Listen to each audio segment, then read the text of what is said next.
Good afternoon guys. Gusto ko lang mag-share ng babala para sa mga kaluluwa na nawawala or naliligaw.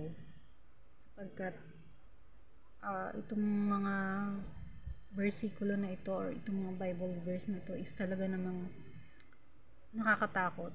Unahin ko muna dito sa Bible verse na Santiago chapter 2 verse 17. Sabi dito, patay ang pananampalatayang walang kalakip na gawa. Ibig sabihin, kung alam natin sa sarili natin na tayo naman is may pananampalataya, dapat makita ito sa ating gawa. Santiago 2:19 to 20 or Santiago chapter 2 verse 19 to 20, sabi is, sumasampalataya ka sa iisang Diyos, hindi ba? Mabuti iyan. Ang mga demonyo man ay sumasampalataya rin at nangangatal pa. Ibig mo pa bang patunayan ko sa iyo, hangal, na walang kabuluhan ang pananampalatayang walang kalakip na gawa? Tayo ay tinubos na ni Jesus Christ sa ating mga kasalanan nung namatay siya at nabuhay muli. Nung pinako siya sa krus at muling nabuhay after 3 days. Kumbaga, tinanggap na natin ang kaligtasan. Bilang pagtanggap pagtugon sa kanyang binigay na kaligtasan sa atin, dapat tayong mangako sa kanya. Ito is yung magpabautismo tayo sa tubig. Pero kung hindi pa man natin yung nagagawa, pinaka-importanting kailangan natin gawin matapos nating pagsisihan ng ating mga kasalanan is tuluyan na natin itong talikuran. Paano mo masasabing na talikuran mo na ang kasalanan mo? Ito yung patunay na natalikudan mo na ang kasalanan mo is yung marunong ka nang magtiis, yung umiiwas ka na sa mga bagay na hindi dapat, yung mga makamundong bagay. Kumbaga, sabi dito sa Peter chapter 4 verse 1 to 6 is, sapat na ang panahong inaksaya natin sa paggawa ng mga bagay na kinahuhumalingan ng mga di kumikilala sa Diyos. Ano yung mga yun? Yung kahalayan, masasamang pita ng laman, paglalasing, walang taros na pagsasaya, pag-iinuman, karimari-marim na pagsamba sa mga Diyos-Diyosan. Kumbaga, itong mga bagay na ito ay dapat na nating totally talikuran. Dahil tayo nga ay may panibago ng buhay. Kasi nga, kung hindi mo pa rin ito ginagawa at patuloy ka pa rin gumagawa ng kasalanan gaya ng mga ito, mananagot ka sa Diyos. Kasi siya yung hahatol sa buhay natin, sa mga buhay at sa mga patay. Kumbaga, pasalamat tayo hanggat may nangangaral sa atin or may naririnig tayong pangaral tungkol sa mabuting balita, which is itong ang kaligtasan dahil sa pagkapako ni Jesus Christ sa cross at sa huli niyang pagkabuhay. Ngayon, hindi lang natin basta tatanggapin yung regalo ng Diyos na yun na kaligtasan. Kailangan din nating gawin yung part natin. Totally, tumalikod na tayo sa kasalanan. Dahil galit na galit si God kapag ang tao ay patuloy na nagkakasala. Ang Diyos ay mapagmahal at mapagpatawad. Pero base dito sa verse na to sa 1 Pedro chapter 3 verse 12, ang sabi dito, i-define dito si God. Hindi lang basta siya si God na loving. Siya is, sabi dito, ang mata ng Panginoon ay nakatuon sa matuwid. Panalangin nila ay malugod na agad dinirinig. Ngunit tuwing makikita ang sa taong gawang lihis, yaong banal niyang mukha sa puot ay nagngingit-ngit. Di ba nakakatakot? Marami pang Bible verses kung paano nagagalit si God sa mga makamundong bagay.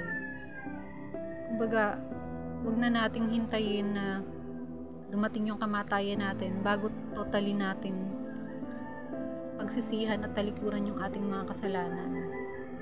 Kasi hindi sapat na tinanggap lang natin si Jesus Christ bilang tagapagligtas. Kailangan din natin siyang i-obey.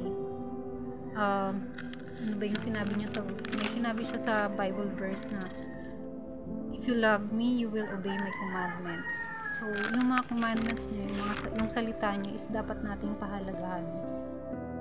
Kaya guys, kung ano man yung kinasanayan natin or mga bagay na hindi natin kayang give up dahil doon tayo masaya or yun yung paniniwala natin. Oras na para baguhin natin ang ating isip.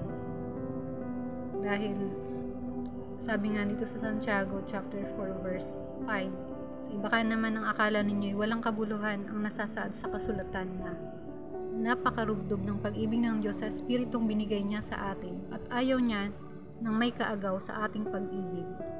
Ibig sabihin, kahit sa Old Testament, the whole book ng Bible is makikilala mo si God bilang selosa.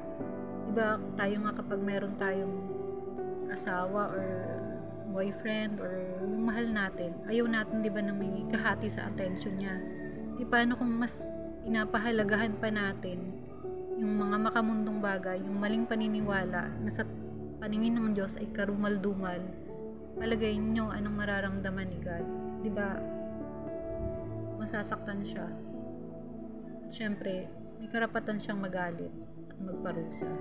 Huwag na nating hintayin ang panahon na hindi na tayo humihinga. Kumbaga, maabutan na tayo ng kamatayan, hindi pa tayo nakakapanumbalik sa Panginoon. Ang panunumbalik sa Panginoon ay total surrender ng buong pagkatao mo. Yung kalooban lang ni God ang iniisip mong gawin. Yung kalooban lang ni God, maayos na pamumuhay lang ang gusto mong gawin. At ikaw sa sarili mo, kusa mo ng inaayawan o kinamumuhian na magkasala ulit. Namumuhian mo yung kasalanan. Sana guys, matuto din kayo magbasa ng Bible kasi dito sa Bible, kinakausap tayo ni God dito. Tapos sa prayer naman natin, pag tayo nagpipray, tayo yung nakikipag-usap kay God. So, kung wala tayong relationship na ganun kay God, paano tayo maliligtas? Walang karapatang manghusga yung tao kung saan. Kahit ako, wala akong karapatang manghusga na, hindi ka nananampalataya, dyan ka pupunta sa hell. Hindi. Kahit tayo sa kapwa natin, kung tingin natin mabuti tayo, sila ay masama, hindi natin dapat ipagmalaki yun. Bagkus, magkaroon tayo ng malasakit sa kapwa natin, paano sila tutulungan. Kasi, sabi nga is, ang kaluluwa ng isang tao, ay katumbas ng kung ilang libong kaluluwa para sa Diyos. Kaya, hindi gusto ng Diyos o hindi kalooban ng Diyos na may mapunta sa impyerno na mga kaluluwa. Kumbaga, isipin mo yung, kunwari 7 yung anak mo, may isa dong anak ka na napakatigas ng ulo, naliligaw na, nawawala na, tapos wala pa sa atin, nabalitaan mo nahulog sa bangin, namatay, katigasan ng ulo, anong mararamdaman mo bilang magulang? Diba? Ganon din ang pakiramdam ng Diyos. Ayaw niya, hindi niya kalooban na mapahamak tayo. Kaya nga, binigay niya ang gusto niyang anak si Jesus Christ, John 3:16. Sikat na sikat yung Bible verse na yan. For God so loved the world that He gave His only begotten Son, that whoever believes in Him shall not perish but have an eternal life. Diba? Binigyan tayo sa libreng regalo. Tutugon lang tayo sa Panginoon at gagawin yung part natin. Sana guys, unti-unting mabuksan yung isip natin na kahit paano, kahit once a month, magbuklat kayo ng Bible. Kasi para kayo mismo sa sarili nyo, mapapatunayan ninyo na yung mga naririnig ninyong nangangaral ay meron talaga silang pinaglalaban at ito ay para din sa kapakanan ninyo. Gusto lang ng kagaya ko, may learnings ako, parang gusto kong ibahagi kasi para mas makilala natin si God. Yun lang guys, at God bless sa ating lahat.